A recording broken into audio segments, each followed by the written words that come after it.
জাপানের সাবেক প্রধানমন্ত্রী শিনজো অ্যাবেকে হত্যাকাণ্ডে অভিযুক্ত তেতসুয়া ইয়ামাগামিকে যাবজ্জীবন কারাদণ্ড দিয়েছে আদালত। বুধবার দেশটির একটি আদালত এই রায় দেয়। এই রায়কে দেশটির আইন অনুযায়ী অনির্দিষ্ট মেয়াদী কারাদণ্ড হিসেবে ঘোষণা করা হয়েছে, যা কার্যত যাবজ্জীবন সাজা হিসেবে গণ্য হবে। রায়ের পর্যবেক্ষণে আদালত বলেন, 2022 সালের 8 জুলাই নারা শহরে এক নির্বাচনী প্রচারের সময় অ্যাবেকে গুলি করে হত্যা করা হয়। ঘটনায় গ্রেপ্তার 45 বছর বয়সী ইয়ামাগামি আদালতে নিজের দোষ স্বীকার করায় হত্যা ও আগ্নেয়াস্ত্র আইন ভঙ্গের অভিযোগে দোষী সাব্যস্ত করে সাজা দেওয়া হয়েছে।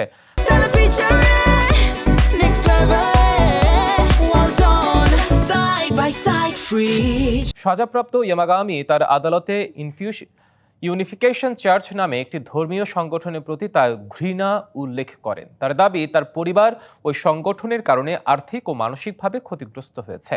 এর জেরে সাবেক প্রধানমন্ত্রী আবেকে টার্গেট করে হত্যার কথা স্বীকার করেন। শিনজো আবে হত্যাকাণ্ডকে একটি বিরল ঘটনা হিসেবে উল্লেখ করে এর ব্যাপক সমালোচনার জন্ম দেয়।